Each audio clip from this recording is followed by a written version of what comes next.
ఈరోజు బహుశా నీకు ఒక స్వస్థత అవసరమా? ఎన్నో రోజులుగా లేదా ఎన్నో నెలలుగా లేదా ఎన్నో సంవత్సరాలుగా ఒక రోగంతో నువ్వు పడి ఉన్నావా? ఇంకా దీనికి స్వస్థత లేదు అని అనేక మంది చేతులు ఎత్తేశారా? నమ్మో ప్రియ దేవుని బిడ్డ, దేవునికి అసాధ్యమైంది ఏదీ లేదు.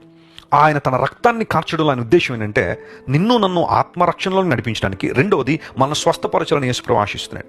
స్వస్థత కేవలం నేను శరీరం గురించి మాట్లాడడం లేదు. చాలా మందికి మానసిక స్వస్థత అవసరమైంది. విపరీతమైన కృంగుదల, వేదన, నెమ్మది లేని పరిస్థితి, కలవరము, ఆందోళన, నిద్ర పట్టలేని పరిస్థితి, కుటుంబ గొడవలు, భర్తతో గొడవ కావచ్చు, భార్యతో గొడవ కావచ్చు, కొడుకు కోడలతో గొడవ కావచ్చు, లేదా కూతురు అల్లుడితో గొడవ కావచ్చు.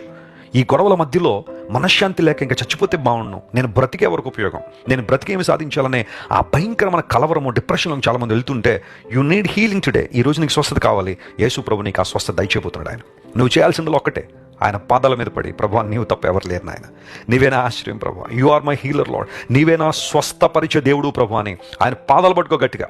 దేవుడు నిన్ను స్వస్థపరిచి తన మహిమార్థమని నిలబెడతాడు. ఈరోజు నువ్వు ఎదుర్కొంటున్న ప్రతి టెస్ట్ని దేవుడు ఒక టెస్ట్ మునిగా మార్చబోతున్నాడు. Praise the lord.